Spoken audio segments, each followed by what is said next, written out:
जय हिंद दोस्तों। कहते हैं हेल्थ इज़ वेल्थ, यानी एक स्वस्थ शरीर में स्वस्थ मस्तिष्क का विकास होता है। हेल्थ इज़ वेल्थ यानी स्वस्थ, आपका जो स्वास्थ्य है वो आपका सबसे बड़ा धन है। अगर आप स्वस्थ नहीं हैं तो आपका सारा धन बेकार है। और इस कोरोना में हमें ये देखने को मिला। इस कोरोना में हमने देखा कि किस तरह हमारे सारे तिजोरी में पड़े पैसे हमारे किसी भी काम में नहीं आए। अगर काम में आया तो हमारी इंटरनल इम्यूनिटी, हमारी ताकत और हमारा हौसला और जज्बा।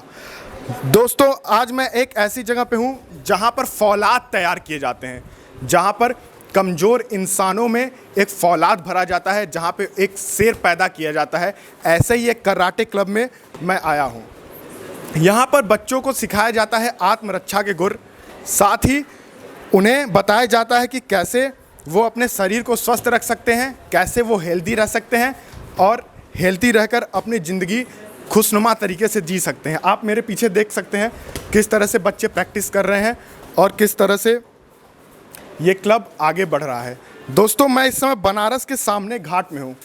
बनारस के सामने घाट में एक कराटे क्लब में हूँ, जहाँ पे आप देख सकते हैं मेरे पीछे लोग प्रैक्टिस कर रहे हैं, अपने शरीर को मजबूत बना रहे हैं और शरीर को मजबूती देने के साथ साथ अपने आप को मानसिक रूप से भी मजबूत बना रहे हैं। आप देख सकते हैं यहाँ पर बहुत सारे प्रकार के इक्विपमेंट्स हैं जिनका प्रयोग कर रहे हैं लोग।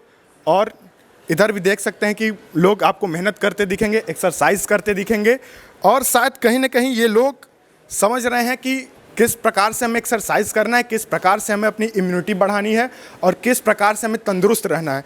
क्योंकि आज के समय में जो बीमारियों का दौर चला है उसमें तंदुरुस्ती कितनी ज़रूरी है ये हम सब समझ गए। हम सब जान गए कि हमारी जो असली धन है, हमारा जो असली जीवन है वो हमारे स्वास्थ्य में निर्भर करता है। इसीलिए हमारे पुरखों ने इसको कहा हेल्थ इज़ वेल्थ। ये कहावत ऐसे ही नहीं कही गई है, क्योंकि इसका प्रत्यक्ष प्रमाण हमारे सामने रहा है। और ये वीडियो मैं आज इसलिए बना रहा हूँ, तारीख है आज की 5 जुलाई। 5 जुलाई ये तारीख मैंने इसलिए चुना क्योंकि आज सरकार ने निर्देश दे दिए हैं कि आज से सिनेमा घर, जिम और भी सारी दुकानें खुलेंगी। यानी लॉकडाउन में 2 साल तकरीबन 2 साल बंद रहने के बाद आज से खुला है ये क्लब और दुनिया भर के भारत में के सारे जिम और वो सब कुछ जिससे एक आदमी अपने आप को फिट रखता था। तो ये देख सकते हैं आप कि कुछ प्रकार के ये लोग यहाँ पर कर रहे हैं और अपनी शरीर को स्वस्थ बना रहे हैं, अपनी शारीरिक शक्ति को बढ़ा रहे हैं और अपनी मानसिक शक्ति को बढ़ा रहे हैं। ये हम सब के लिए एक बहुत ही बड़ा मुद्दा है और हम सबको कहीं ना कहीं इसको सीरियस लेना चाहिए। ये जो विषय है इस पर ध्यान देना चाहिए कि हमारा शरीर अगर स्वस्थ है, हम अगर स्वस्थ हैं, हम अगर दिमाग हमारा तंदुरुस्त है और हम हर चीज़ अच्छे से समझ सकते हैं तो ये हमारे लिए बहुत गर्व की बात है आज के समय में। WHO के अनुसार से हेल्थ क्या है? हेल्थ आदमी की वो कंडीशन है जिसमें आदमी फिजिकली, मेंटली और सोशली तीनों तरीक़ों से फिट होता है। यानी शारीरिक रूप से भी मजबूत, दिमागी रूप से भी मजबूत और सामाजिक रूप से भी मजबूत। यानी अगर आप अपने शरीर को मजबूत बनाते हैं तो आपका दिमाग मजबूत बनेगा और अगर आपका दिमाग मजबूत बनता है तो आपका सामाजिक तौर तरीका, सामाजिक इमेज जो आपकी है, कहते हैं सोशल इमेज, वो आपका उभरेगा। तो आइए बात करते हैं यहाँ पर। सबसे पहले तो सलाम है सर के जज्बे को, सलाम है सर को, सल्यूट करता हूँ सर को जो इस चीज़ को यहाँ पर आगे बढ़ा रहे हैं और युवाओं के लिए प्रेरणा स्रोत है। सर काफ़ी मेहनत करते हैं और सर ने अपना पूरा जीवन समर्पित कर दिया है कराटे को। तो बात करता हूँ सर से। देख सकते हैं कि किस तरह का सर एक्सरसाइज कर रहे हैं और सर मेरे भी गुरु हैं। सबसे पहले तो सर प्रणाम है आपको सर। बहुत बहुत आभार आपका, आपने कीमती समय हमारा दिया। ये जो लॉकडाउन का दौर रहा सर, ये काफ़ी कठिन समय रहा। इसमें जो आपका ये क्लब रहा, ये बंद रहा, तो इसको किस तरह से देखते हैं, किन किन कठिनाइयों का सामना करना पड़ा आपको? काफ़ी परेशानी हुआ, ख़ास तौर से जो बच्चे थे, क्योंकि 2 साल के जो गैप रहा तो बहुत से बच्चों का ट्रेनिंग छूट गया था, तो उसकी वजह से काफ़ी लोगों का वेट भी गेन हुआ। जो एक जिम में माहौल बन जाता है या जो एक ग्राउंड में माहौल बनता है, वो हर जगह नहीं बन पाता है। घर पे कितना भी रहेंगे करेंगे, पर ऐसे बहुत से ऐसे बच्चे हैं जो काफ़ी उनका वेट गेन हो गया, तो अब वापस फिटनेस में ही उनका काफ़ी समय लग जाएगा। यानी कि अगर हमारा टारगेट जो 2022 का था, अब हमको वो सोचना पड़ रहा है कि नहीं 2024 के लिए तैयार। यानी लॉकडाउन ने कहीं ना कहीं 2 साल पीछे आपको ढकेल दिया है। खैर ये ज़रूरी भी था, कोरोना को देखते हुए इससे बहुत सारी परेशानियों का सामना करना पड़ा। सर ने जैसे कहा वेट बढ़ गया है, आप मेरे पेट को देख सकते हैं, वेट इसी प्रकार से बढ़ गया है काफ़ी लोगों का। तो सर ये कब से कर रहे हैं आप, कब से युवाओं को इस तरह की ट्रेनिंग दे रहे हैं आप, कब से उनके अंदर ये फौलादी जज्बा भर रहे हैं? मैं 1998 से कराटे किया हुआ हूँ, ज्वाइन किया हुआ था। तब से फिर ये हुआ कि नेशनल लेवल पे जब पता चलता है हम लोग का यूपी अच्छा रिज़ल्ट नहीं देता है, तो फिर जब पता चला तो उसमें फिर क्या हुआ कि हम लोग ने फिर ट्रेनिंग मेहनत शुरू किया। फिर लगा कि नहीं और अच्छे से करेंगे तभी हो पाएगा, तो जाके एक मोटिवेशन, जो हम लोग नेशनल जाते थे तो जो हारते थे तो मोटिवेशन मिला कि हम लोग उस लेवल पे नहीं पहुंच पा रहे हैं, तो बच्चों पे ध्यान देना चाहिए, तो किड्स पे ध्यान दिया, तो वो रिज़ल्ट फिर यूपी को अच्छा आने लगा। यानी शुरू में यूपी की हालत बहुत अच्छी नहीं थी इसमें, तो आप लोगों ने जो मेहनत की, यानी अगर अब यूपी के रिज़ल्ट बेहतर आ रहे हैं, यूपी के रिज़ल्ट बेहतर आ रहे हैं, तो कहीं ना कहीं ऐसे प्रेरणा स्रोत शिक्षकों का, ट्रेनरों का इसमें योगदान रहा है। तो सर आज यूपी के अच्छे रिजल्ट्स आ रहे हैं, उस दौर से बेटर आ रहे हैं, तो अभी क्या स्थिति है बनारस की, हमारे और यूपी की? नहीं, यूपी का रिज़ल्ट अब जो है नेशनल में काफ़ी अच्छा जा रहा है। यहाँ पे जिस ढंग से एसोसिएशंस में चेंजेस आए, फिर जसपाल सर थे, उन्होंने बहुत से चेंजेस लेके आए थे, तो बच्चों को स्कॉलरशिप देना, फिर बाहर भी जाके ट्रेनिंग करना, तो यहाँ पे इसीलिए बहुत से अच्छे रिज़ल्ट, क्योंकि एक बच्चों को क्या चाहिए, मोटिवेशन होता है, उनको स्कॉलरशिप मिले, डाइट अच्छा मिले, ट्रेनिंग अच्छा मिले, तो वो सब सुविधा हम लोग को मिल रही थी, तो उस वजह से रिज़ल्ट अच्छे आने लगे। यानी इस पोजीशन में थे जो हम लोग यूपी लास्ट पोजीशन रहते थे, अगर जितने भी चैंपियन स्टेट्स के बीच में, तो हम लोग का लास्ट पोजीशन था। अब ये हो गया था कि हम लोग चौथे स्थान पे, 5वें स्थान पे पहुंच रहे हैं। ये तो बहुत अच्छी बात है सर, इसके लिए बहुत बहुत बधाई और सलाम है सर आपको और आप जैसे ट्रेनर्स को, जिन्होंने कहीं ना कहीं अपना सारा जीवन समर्पित कर दिया है, और इस तरह से आप मेहनत कर रहे हैं, और कहीं ना कहीं ये बहुत बड़ा एक प्रेरणा स्रोत है, सिर्फ इस स्पोर्ट्स के लिए नहीं बल्कि अन्य स्पोर्ट्स के लिए जिसमें हम पीछे हैं और जिसमें हमें कड़ी मेहनत करके आगे बढ़ना है। तो और स्पोर्ट्स के लिए क्या कहना चाहेंगे आप? और स्पोर्ट्स के लिए अभी जैसे बास्केटबॉल की जो फीमेल टीम है, उसमें से 12 से 6 प्लेयर तो अपनी बनारस की हैं। यूपी काफ़ी अच्छी बात है। देखिए सर, अभी इस फील्ड के होते हुए नहीं होगा कि जो स्वाति सिंह थी, बाकी अच्छे प्लेयर्स, भारोत्तोलन में भी जो है कॉमनवेल्थ में पूनम हैं, उन्होंने भी कॉमनवेल्थ में मेडल जीता था। तो ये अपना बनारस बहुत शुरू से ही आगे, बस ये है कि जहाँ के जनता लोग से थोड़ा सा निवेदन है कि अपने प्लेयर्स को जाने, पहचाने और मोटिवेट करें। अब ध्रुव पांडे हैं, इनके जो कज़न हैं, इन्होंने यूपी को नेशनल टूर्नामेंट में सबसे पहला गोल्ड मेडल दिलाया था। ध्रुव पांडे जी, बहुत बहुत बधाई आपको और आपके कजन को। इनके कजन हैं यहाँ पे? अभी नहीं आए, अभी वो नहीं है। ये रहे ध्रुव पांडे जी। मैं इनसे भी बात करना चाहूँगा। ये शिष्य हैं हमारे सर के, और ये भी काफ़ी अच्छा जो है करते हैं कराटे में और मार्शल आर्ट्स में, तो इनसे जानना चाहूँगा अभी क्या करते हैं आप कराटे के अलावा?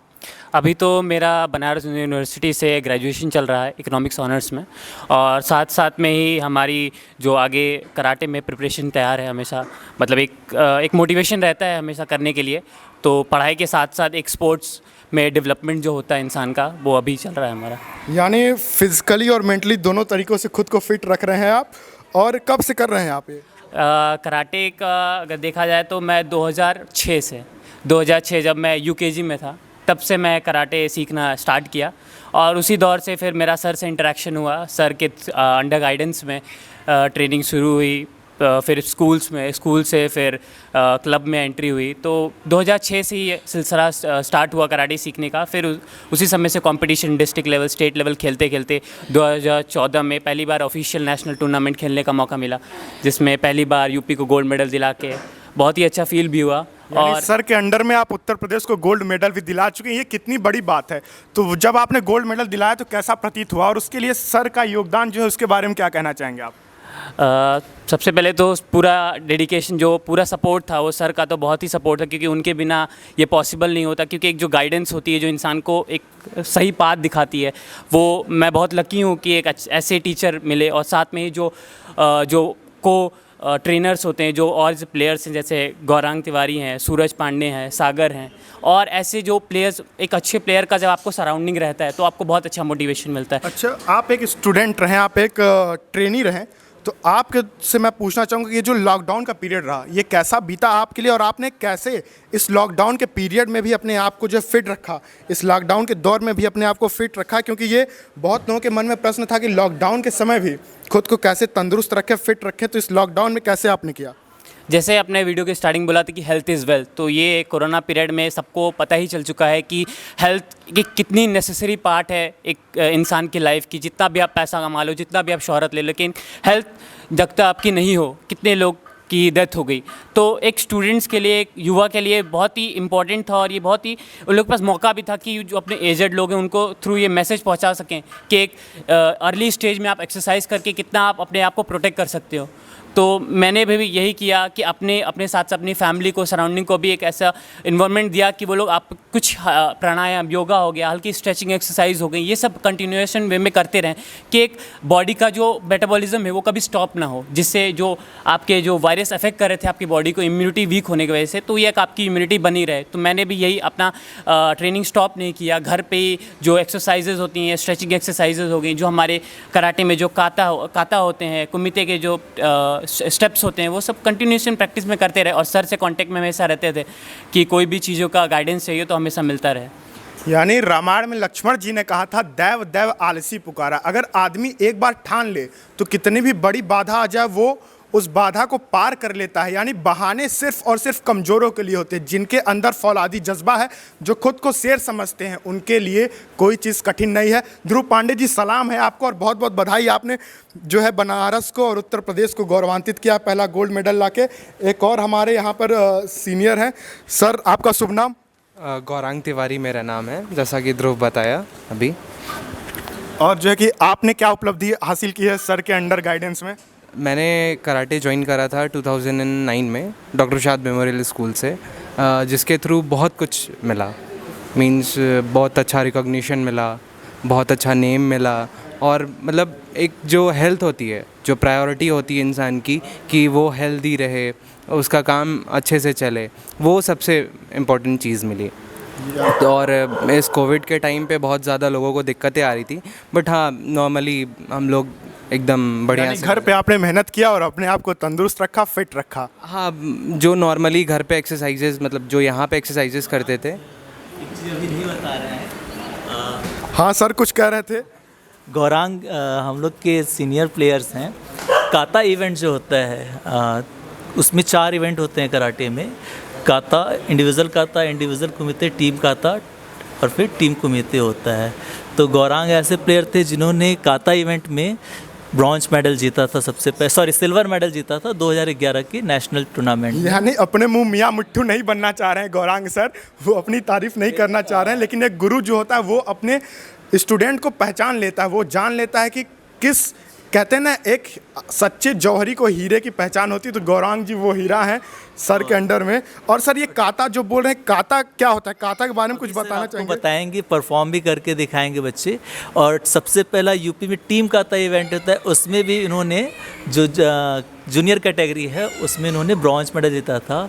और जब ये इलाहाबाद में पढ़ रहे थे तो भी ये ट्रेनिंग कर रहे थे, तो 2018 में अपने कॉलेज की तरफ से पहली बार ऑल इंडिया यूनिवर्सिटी खेलने गए थे, तो वहाँ पे अपने कॉलेज को फर्स्ट टाइम सिल्वर मेडल दिलाया था, मतलब जीते थे all India university championship, karate championship. ये बहुत अच्छी बात है। और सर आज के युवाओं के लिए आप फिजिकल हेल्थ पे जो फोकस देने की ज़रूरत है, और जो उनकी डाइट है, जैसे फास्ट फूड आज के युवाओं की पसंद बनती जा रही है, फास्ट फूड के चलते ओबेसिटी उन्हें हो रही है, और उनका जो शारीरिक हेल्थ है वो गिर रहा है, और शारीरिक हेल्थ के चलते, फिजिकल हेल्थ के चलते कहीं ना कहीं उनका मेंटल हेल्थ भी गिर रहा है। ओबेसिटी का जरूरी नहीं है कि आपका केवल डाइट की वजह से, कभी कभी मेंटल स्ट्रेस भी रहता है, एनजाइटी रहता है। तो अब जैसे इंट्रोवर्ट बच्चे हैं काफ़ी, तो उनको ज़रूरी है कि किसी न किसी गेम एक्टिविटी में डालें ताकि वो एक सराउंडिंग ऐसा माहौल बन जाए कि हाँ थोड़ा सा एक्सट्रोवर्ट बने वो, क्योंकि चीज़ें इतनी अच्छी नहीं रहती। तो भी जैसे अंजलि भागवत का एक हमेशा बड़ा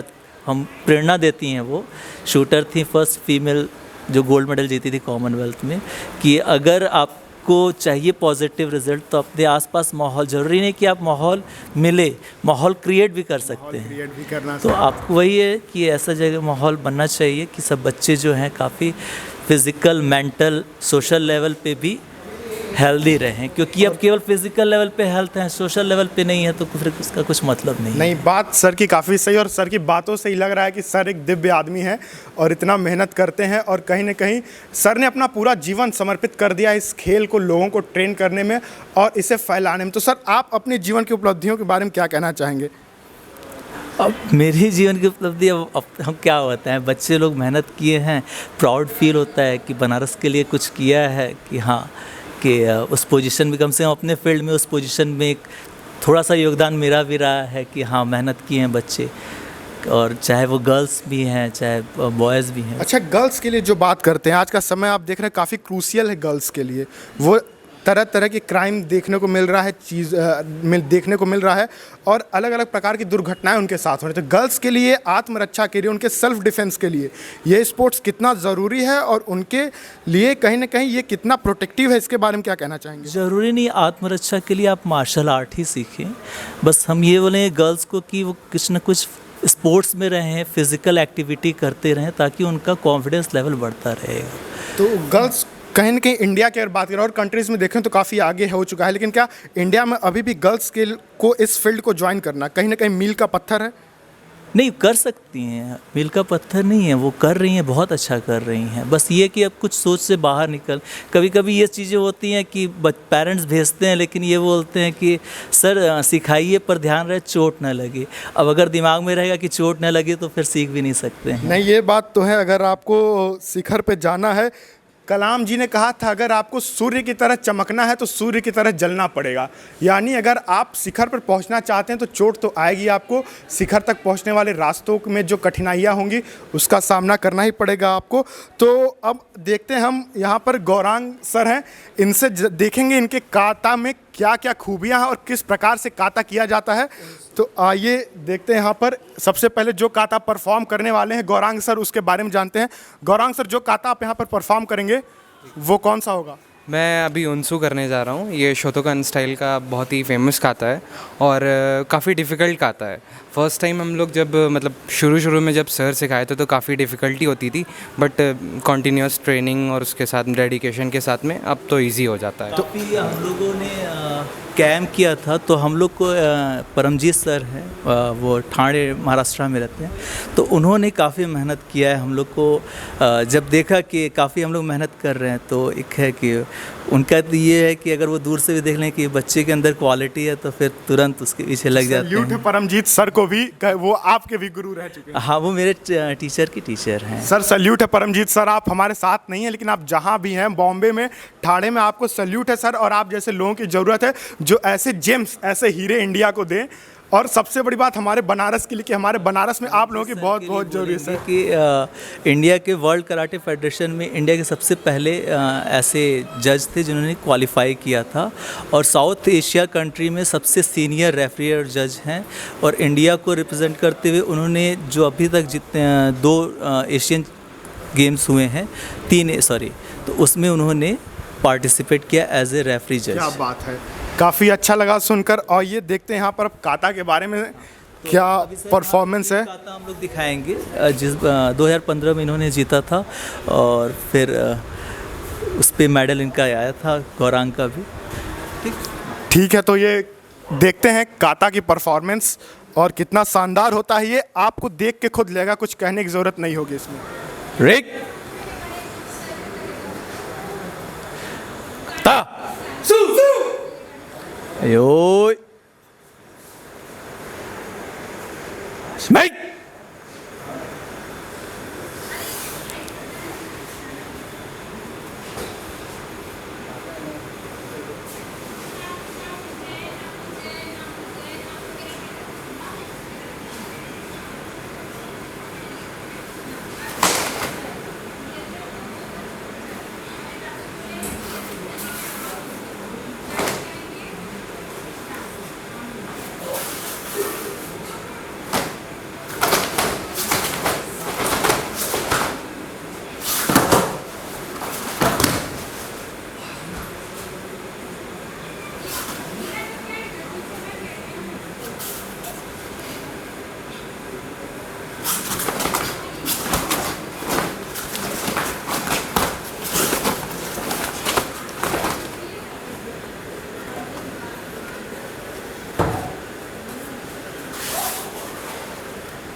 अभी आपने काता देखा, कितना ही ज़बरदस्त प्रदर्शन ये रहा। जो कहते हैं चीते सी रफ्तार थी, चील की निगाहें थी, और जो बीच में आवाज़ आ रही थी वो किसी शेर के दहाड़ से कम नहीं थी। ये पहचान होती है एक एथलीट की, शानदार डिसिप्लिन, शानदार कॉम्बिनेशन और एक ज़बरदस्त परफॉर्मेंस। इन तीनों चीज़ का मेल रहा इस काता में एक शानदार तरीके से। सर, आप इस तरह से ट्रेन करते जा रहे हैं, अब तक कितने बच्चों को ट्रेन कर चुके हैं? सर बहुत से बच्चे ट्रेन कर चुके हैं, पर रिज़ल्ट जैसे कुछ ही बच्चों ने अभी दिया है। तो और बहुत से बच्चे ऐसे थोड़ा सा अभाव में जो छूट गए, तो उनके लिए थोड़ा सा दिक्कत तकलीफ होता है कि वो हाँ, वो कहते हैं जो बेस्ट होते हैं वो ही सरवाइव कर पाते हैं और वही हर सिचुएशन में अराइव होते हैं और एक अच्छे खिलाड़ी के तौर पे खुद को उभार कर दुनिया के सामने प्रस्तुत कर पाते हैं। और एक बात मैं कहना चाहूँगा, इस फील्ड में सरकार से क्या क्या मदद मिलती है आपको? गवर्नमेंट से सर तो अभी तक फ़िलहाल ऐसा कुछ नहीं मिला है। हाँ, जैसे पहले ये था कि हम लोग के समय इतनी वैकेंसीज़ नहीं आती थी, जैसे स्पोर्ट्स कोटा के थ्रू जो भी। तो अब ये है कि काफ़ी अच्छे बनारस के 2 बच्चे हैं, गौरव मौर्य, उनका आईडीबीपी में हो गया, और एक बच्ची हैं जो कि उनका भी आईडीबीपी में ही हो चुका है। तो अच्छी बात यह है कि अगर जिन बच्चों जो अभाव में हैं, तो अब गवर्नमेंट जैसे अलग अलग स्पोर्ट्स के थ्रू जो जॉब लगते हैं उसकी वैकेंसीज़ भी काफ़ी आ रही है। हाँ, हम लोग को एसोसिएशन के थ्रू जो स्कॉलरशिप पहले हम लोग के समय नहीं मिला करते थे, तो वो काफ़ी मिले हैं। उसके भी लिए प्रयासरत हैं यशपाल सर, वो काफ़ी बच्चों के लिए गवर्नमेंट से लगे हुए हैं कि बच्चों को स्कॉलरशिप्स मिलें। यानी अब धीरे धीरे स्थिति पहले से बेहतर होगी। हम लोगों ने काफ़ी प्रयास किया था कि एक बच्ची है हम लोग के बनारस की, प्रिया कुमारी, इसी एकेडमी की बच्ची है, तो उसने नेशनल में सिल्वर मेडल जीता था। तो काफ़ी सर लोगों ने, हम लोगों ने प्रयास किया था कि उसको लक्ष्मीबाई अवार्ड मिल जाए, पर उसके जो रूल्स हैं उसमें थोड़ा सा अभी पीछे हैं, क्योंकि उसमें क्या है कि आपका 3 साल मेडल्स होने चाहिए, पार्टिसिपेट होने चाहिए, तो इस वजह से रहेगा। यानी कुछ चीज़ों की अभी कमी है। तो सरकार से मेरी अपील है कि इस खेल पर भी ध्यान दे और ऐसे जो खेले अभी भी दबे हुए हैं उन्हें उभारा जाए और उन्हें समाज के सामने प्रस्तुत किया जाए। तो ये बहुत ही खुशी हुई सर आपसे मिलकर, और आपने जो जज्बा प्रस्तुत किया है, आपने जो चीज़ें यहाँ पर दिखाई हैं, एक अलग लेवल का चीज़ देखने को मिला मुझे हमें। और इतने छोटे शहर में जहाँ अमूनन ऐसी चीज़ें देखने को मिलती हैं नहीं, वहाँ पर आप इस तरह से आए और अपना पूरा जीवन इस खेल को समर्पित किया। सर, सलाम है आपको सर, और आपके इस जज्बे को। एक थोड़ा सा मैं एग्जांपल देना चाहिए बिश्नोई सर के बारे में। बिश्नोई सर, स्वागत है आपका, प्लीज़। बिश्नोई सर हैं, इनके काफ़ी स्टमक निकले हुए थे, मतलब ये कोरोना वॉरियर हैं एक्चुअली, बीएचयू में ही। क्या बात है, कोरोना वॉरियर रह चुके हैं सर। यानी सर प्लीज़। काफ़ी इनका भी वेट गेन हो चुका था, लेकिन जो डेडिकेशन थे, 2 बच्चे भी हैं और जॉब में रहते हुए लोग कहते हैं कि जॉब है, मेरे पास समय नहीं है, तो ये हम लोग के लिए बल्कि अब प्रेरणा है कि ये काफ़ी बच्चों को पछाड़ दे रहे हैं इस एज में भी कि क्या बात है सर, ये बहुत अच्छी बात है सर। क्या एज होगी आपकी? मेरा 27 है सर। 27 की उम्र है सर की। और क्या काम करते हैं आप? सर हम नर्सिंग ऑफिसर हैं बनारस हिंदू यूनिवर्सिटी में। क्या बात है, बीएचयू में एक नर्सिंग ऑफिसर। कहते हैं ना, जिस फील्ड से आदमी जुड़ा होता है उसको ही परख होती है, यानी स्वास्थ्य विभाग से जुड़े हुए हैं सर, और सर को पता है कि स्वास्थ्य का क्या मूल्य है आदमी के जीवन में। तो सर ने भी बताया कि पहले आपका पेट निकला हुआ था, तो अब सब कुछ फिट एंड फाइन। अब सर हम फिट एंड फाइन है। हमारा 78 केजी वेट था यहाँ जब आए थे तब, और हमारा 65 केजी है। कहाँ से बिलोंग करते हैं सर? राजस्थान बीकानेर से। राजस्थान से जी। तो राजस्थान से आकर सर यहाँ पर ये ट्रेनिंग ले रहे हैं, और सर कोरोना वॉरियर भी रह चुके थे। सर, आप कोविड पॉजिटिव हो गए थे? नहीं, अभी एक बार भी नहीं हुआ मैं। अच्छा, तो काफ़ी सेवा की है इन्होंने। अच्छा, हाँ। सेवा किए थे लेकिन सर, यानी हम फ्रंट वर्कर के तौर पर आप आगे रहे और जो है कि लोगों की मदद करते रहे। जी, हम कोविड आईसीयू में ड्यूटी किए हैं, फिर भी हम कंटिन्यू यहाँ आते थे, लेकिन तब से पिछले लॉकडाउन से लेके आज तक, अभी पीछे जो लॉकडाउन हुआ उसमें भी हम कंटिन्यू हैं, एक दिन भी मिस नहीं है हमारा। क्या बात है सर, सलाम है सर आपके जज्बे को, और आप जैसे लोग ही प्रेरणा स्रोत हैं आज के युवाओं के लिए। तो ये जो ट्रेनिंग ले रहे हैं सब सर, आप इससे आप फिजिकली फिट हैं, मेंटली फिट हैं, तो और क्या सुझाव देना चाहेंगे लोगों के लिए इस उम्र में, अपने उम्र के लोगों के लिए? शादी भी हो चुकी है, आपके बच्चे भी हो चुके हैं, तो जो शादीशुदा लोग हैं उनके लिए क्या कहना चाहेंगे?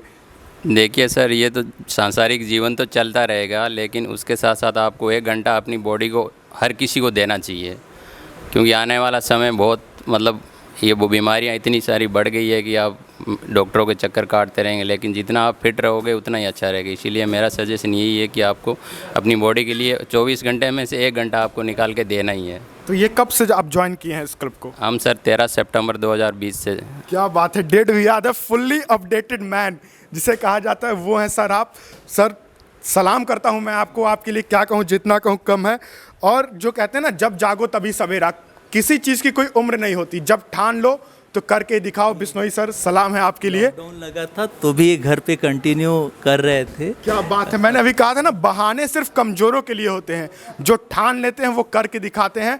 ये बहुत ही अच्छी बात है और मैं आप लोगों से भी कहूँगा कि आप लोग ज्वाइन करें और अपने आप को फिजिकली, मेंटली और सोशली, जो WHO का एक हेल्थ का परिभाषा है, तीनों तरीके से अपने आप को फिट रखें। कहते हैं कि बोधि धर्म जी, जो कि बौद्ध धर्म के दक्षिण भारत के थे, उन्होंने मार्शल आर्ट्स की शुरुआत की थी और आज उन्हीं की परंपरा को भारतवासी आगे बढ़ा रहे हैं, एक जज्बे के साथ, एक जुनून के साथ। तो दोस्तों आज के लिए बस इतना ही, तब तक के लिए जय हिंद।